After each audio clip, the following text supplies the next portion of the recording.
الحمدللہ وکفا وسلام علی عبادہ الذین اصطفیٰ اما بعد فاعوذ باللہ من الشیطان الرجیم بسم اللہ الرحمن الرحیم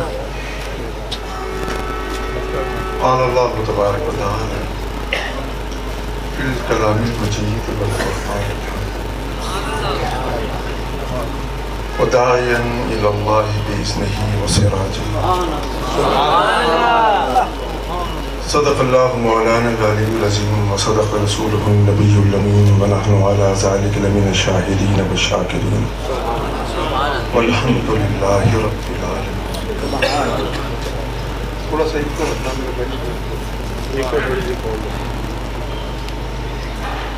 محترم معزز علماء کرام، مشائخ طریقت، عمائدین ملت اور برادران اہل سنت، میں انتہائی شکر گزار ہوں گزشتہ سالوں کی طرح یہ مجلس جو اس علاقے کی ایک روایت ہے، تاریخ، سبحان اللہ، میرے مرشد کریم حضور غزالی زماں اس میں تشریف لایا کرتے ہیں اور یہی مجلس ہے جو میرے فقیر کے حصے میں آئی ہے. سبحان اللہ، سبحان اللہ. آپ کو چند لوگوں کو شاید یہ معلوم ہو کہ میں گزشتہ تقریباً 2.5 مہینوں سے بڑی شدید ایک تکلیف میں مبتلا رہا. میری ایک آنکھ کی بینائی زائل ہو گئی تھی اور دوسری آنکھ کی بینائی بھی بالکل موزوں نہیں رہی، تو بڑی تکلیف میں وقت گزرا اور باہر تک معلوم کیا تو پتہ چلا کہ یہ جو تکلیف ہوئی ہے اس کا آپریشن اگر میں یو کے برطانیہ میں کرواؤں گا تو وہاں بھی اس کا کوئی خاطر خواہ نتیجہ نہیں نکلتا. تو میرے بھائی ڈاکٹر صاحبزادہ راشد سید کاظمی، آپ جانتے ہیں وہاں کنسلٹنٹ ہیں، انہوں نے مجھے تفصیل سے یہ بات بتائی تھی. اس سے پہلے کووڈ-19 میں ہم سب اس کا شکار رہے اور ایک طویل عرصہ پورا ملک بلکہ پوری دنیا بند رہی، متاثر رہی اور ظاہر ہے کہ کوئی تقریبات میں آنا جانا بھی نہیں تھا.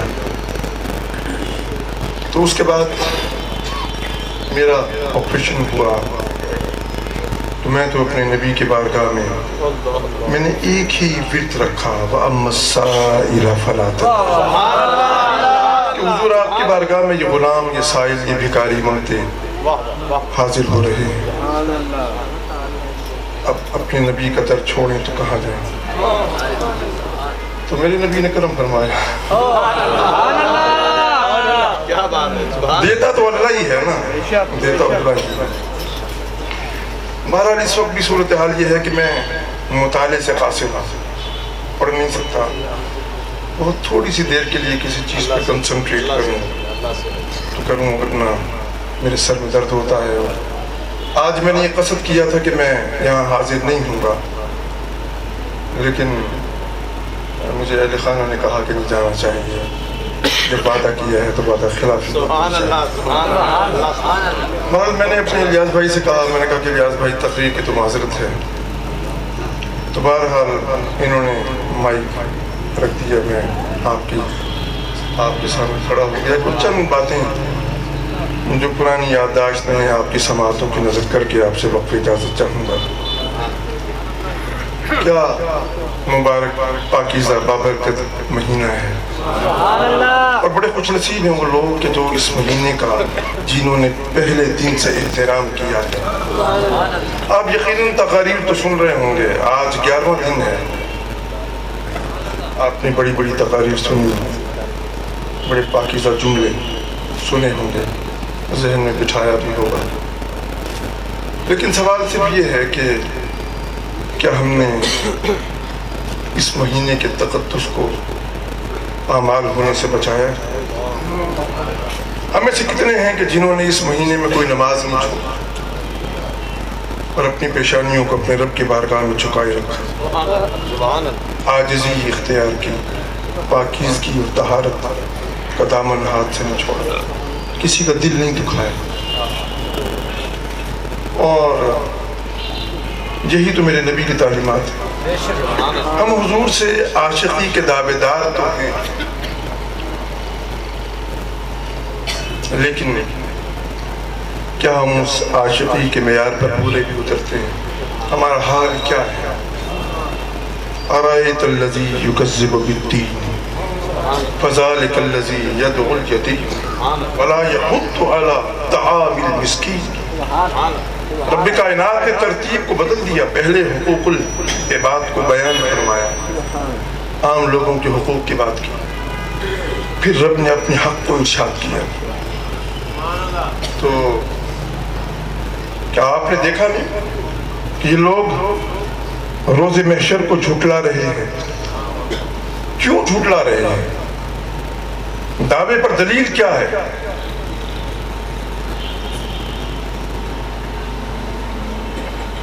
کہ یہ یتیموں کو دھکے دیتے ہیں اور مساکین کو کھانے کھلانے کی ترغیب نہیں دیتے۔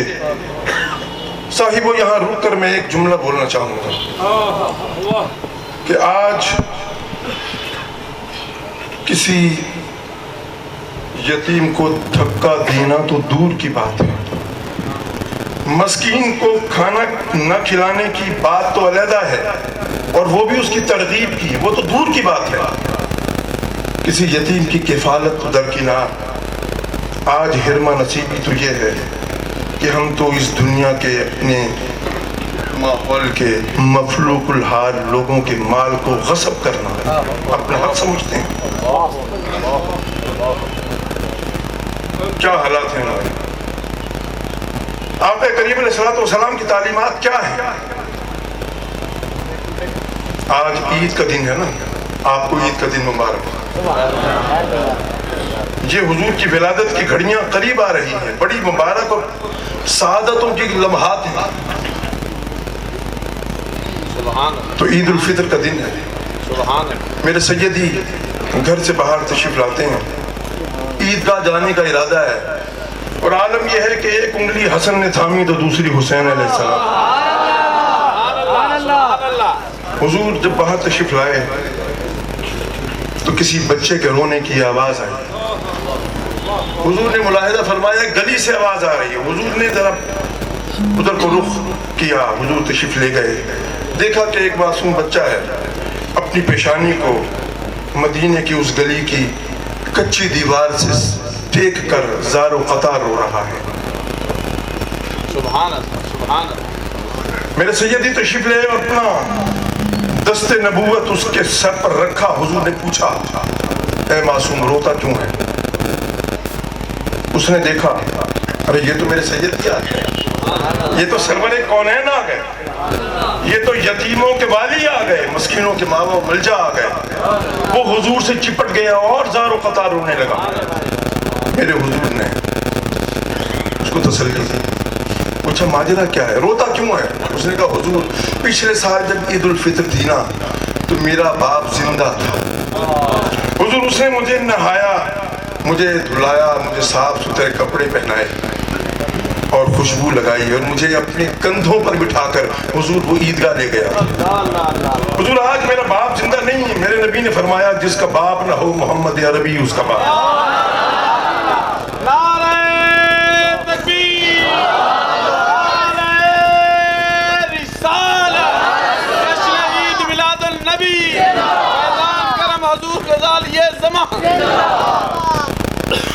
اللہ اکبر۔ حضرات محترم حضور صلی اللہ علیہ وسلم اس کو لے آئے، اپنے کاشانے پہ گئے، سیدۃ النساء فاطمہ الزہرا رضی اللہ تعالیٰ حکم دیا اس کو نہاؤ، سیدہ عائشہ صدیقہ کو بلایا، اس کو تیار کرو اور حسن و حسین کے جو کپڑے اس کو پورے آئیں اس کو پہناؤ، ہم باہر انتظار کر رہے ہیں۔ حضرات محترم اس بچے کو نہایا گیا، کاشانے نبوت میں اس کو تیار کیا گیا، میرے سیدی باہر انتظار کرتے رہے۔ جب وہ بچہ تیار ہو کر آیا نا تو چشم فلک نے جو منظر دیکھا، اب حضور چل رہے ہیں، ایک انگلی حسن نے پکڑی تو دوسری حسین، اور میرے سیدی کے کاندھوں مبارک پر وہ یتیم بچہ سوار۔ یہ تعلیمات ہیں میرے نبی کی، ہم اس نبی کے امتی ہیں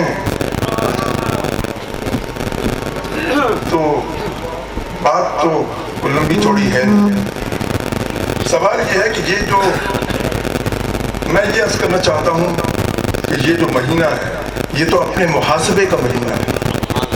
ہم دیکھیں آج کیا ہم حضور کی محبتوں کے نعرے لگانے والے، کیا ہم کسی غریب کا مال لوٹ سکتے ہیں؟ کیا ہم نمازوں سے دور رہ سکتے ہیں؟ میرے نبی علیہ الصلوۃ والسلام نے ارشاد فرمایا انا کافل الیتیم کہاتین فی الجنہ. حضور نے فرمایا کہ میں اور یتیم کی کفالت کرنے والا جنت میں اس طرح ہوگا. اللہ حضور علیہ الصلوۃ والسلام کا تمنائی کیا اس دنیا میں کوئی برا کام کر سکتا ہے؟ آج ضرورت اس بات کی ہے ہم یہ دیکھیں کہ ہم نے اس مہینے میں کسی کا دل تو نہیں توڑا، ہم نے رشتوں کے تقدس کو پامال تو نہیں کیا، ہم نے کسی غریب کا دل تو نہیں دکھایا، کتنے مساکین کو کھانا کھلایا، کتنے لوگوں کی حاجت مندی کو، ان کی ضرورتوں کو پورا کیا. ہم حضور کے بتائے ہوئے اصولوں پر کتنا پورے اترے.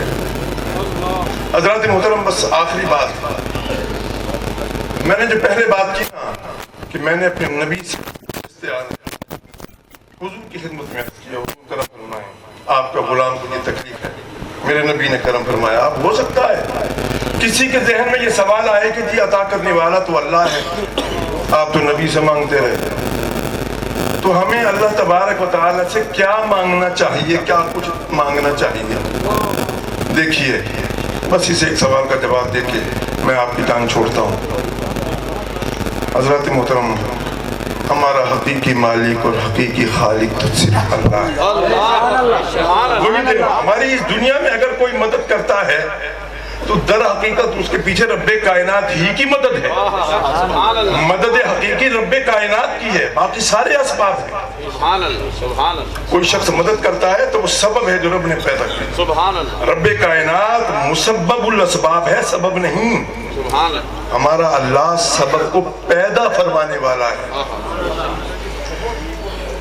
میرے نبی علیہ الصلوۃ والسلام نے ارشاد فرمایا کہ اگر کسی شخص کی جوتی کا تسمہ گم ہو جائے نا تو وہ بھی اللہ سے مانگے. اگر تمہیں کھانے میں آٹے کے نمک کی ضرورت پڑے تو وہ بھی صرف اللہ سے مانگو، کسی بندے سے نہیں مانگنا. اب معترض کہنے لگا کہ جی وہ تو غیر اللہ سے تو مانگنا شرک ہے. تو غیر اللہ سے مانگنا شرک ہے. میرے نبی نے فرمایا اگر تمہاری جوتی کا تسمہ گم ہو جائے وہ بھی اللہ سے مانگو. میں پوچھتا ہوں کہ جوتی کا تسمہ جب گم ہوتا ہے تو کیا کرتے ہو؟ یا اللہ تسمہ دیتے، یا اللہ تسمہ دیتے، یہ ورد کرتے ہو، یہ کسی سے مانگ لیتے ہو، کسی دوست سے مانگ لیا، بھائی سے مانگ لیا، بازار سے جا کے خرید لیا؟ نہیں جی، وہ بات یہ ہے اصل میں کہ وہ تو اللہ تبارک و تعالیٰ تو ساری کائنات کا خالق ہے، تو اس نے اس کائنات کو دراصل دو حصوں میں منقسم کیا ہے، ایک ما فوق الاسباب اور ایک ما تحت الاسباب. اب ما فوق الاسباب میں ہمیں صرف اللہ سے مانگنا ہے، اس لیے کہ وہاں سبب نہیں ہے. ما فوق الاسباب جہاں سبب نہ ہو، جو سبب سے ماورا ہو. اور ایک ہے ما تحت الاسباب جہاں سبب موجود ہو. تو جہاں سبب ہے وہاں ہمیں انسانوں سے مانگ سکتے ہیں. ہم نے کہا بھائی اگر ہم کوئی بات کریں تو تم کہتے ہو کہ جی بخاری دکھاؤ، قرآن کی آیت دکھاؤ، تو پورا قرآن پڑھ لو. اللہ نے کہاں فرمایا ہے کہ ما فوق الاسباب میں تمہیں اللہ سے مانگنا ہے اور ما تحت الاسباب میں میرے بندوں سے مانگتے رہو؟ میرا اللہ تو فرماتا ہے کہ صرف اللہ سے مانگو. میرا نبی بھی یہی فرما رہا ہے. حضور علیہ الصلوۃ والسلام بھی اللہ ہی سے مانگتے تھے. تو یہ ما تحت الاسباب اور ما فوق الاسباب کی یہ جو تم نے تقسیم کی ہے، یہ بھلا قرآن کی کس آیت سے کی؟ حضرت یہ تو بتاؤ. اور میں آپ کو بتاؤں کہ اغیار کا سارا مسلک اسی پہ کھڑا ہے. ان سے اتنا پوچھو کہ جناب تم کہتے ہو نا کہ جناب یہ ما فوق الاسباب میں تو اللہ سے مانگو اور ما تحت الاسباب میں بندوں سے مانگو. ارے یہ بتاؤ کہ جوتی کا تسمہ یہ ما فوق الاسباب میں ہے یا ما تحت الاسباب میں ہے؟ یہ تو ما تحت الاسباب میں ہے. آپ کو شاید میری بات سمجھ نہیں آ رہی. یہ تو ما تحت سبب موجود ہے نا. جب سبب موجود ہے تو ما تحت اسباب سبب کے تحت ہے. آپ بازار سے خرید سکتے ہیں, کسی سے مانگ سکتے ہیں. آپ نے بازار میں جا کے خرید لیا یا کسی سے مانگ لیا, سبب موجود تھا. اب میرے نبی فرما رہے ہیں کہ جوتی کا تسمہ اگرچہ ما تحت الاسباب ہے, لیکن مانگنا کسی سے نہیں, اللہ سے مانگو. میرے نبی نے تو منع فرما دیا. تم کیسے کہتے ہو کہ جی بندوں سے مانگ لو؟ اب میرے نبی کے فرمانے کا مطلب کیا تھا وہ سمجھو. وہ یہ ہے کہ تم کسی سے بھی مانگو, تمہارا, میرے نبی تو ہمارا عقیدہ درست فرما رہے ہیں کہ تم کسی سے بھی کوئی چیز مانگتے ہو, تمہارا عقیدہ یہ ہونا چاہیے کہ در حقیقت تمہیں دینے والا اللہ ہی ہے. اللہ کے علاوہ تمہیں کوئی اور نہیں دے سکتا.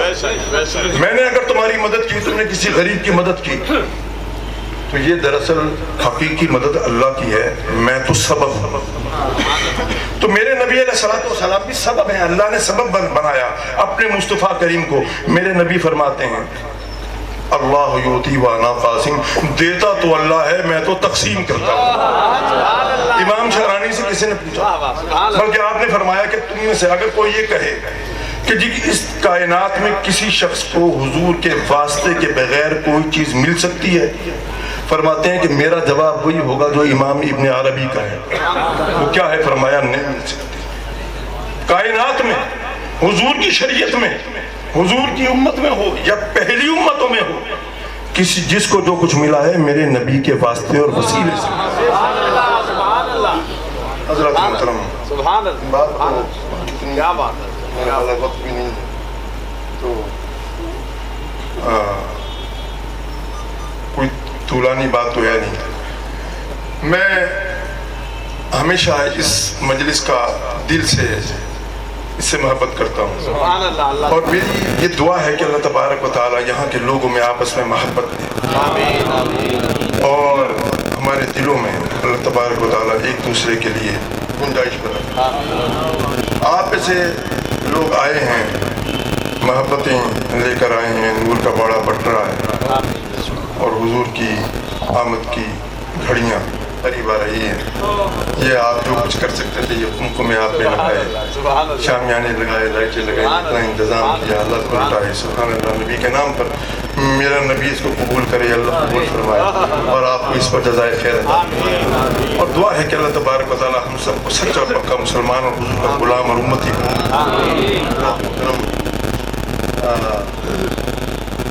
صرف نعرے لگانا بڑا آسان ہے, اور میں سمجھتا ہوں کہ ہمیں اس وقت ضرورت اس بات کی ہے کہ ہم لوگ آپس میں اتفاق اور اتحاد پیدا کریں, اور اس وقت ہم کسی بھی قسم کی نا اتفاقی کے متحمل نہیں ہو سکتے. میری دعا ہے اللہ تبارک و تعالیٰ اس پورے علاقے پر اپنے فضل و کرم کرے, اور یقیناً جس جگہ حضور کا میلاد ہوتا ہے وہاں تو اللہ کی رحمت و کرم ہوتا ہی ہے. خالی اللہ کسی کو بھی نہ لوٹائے.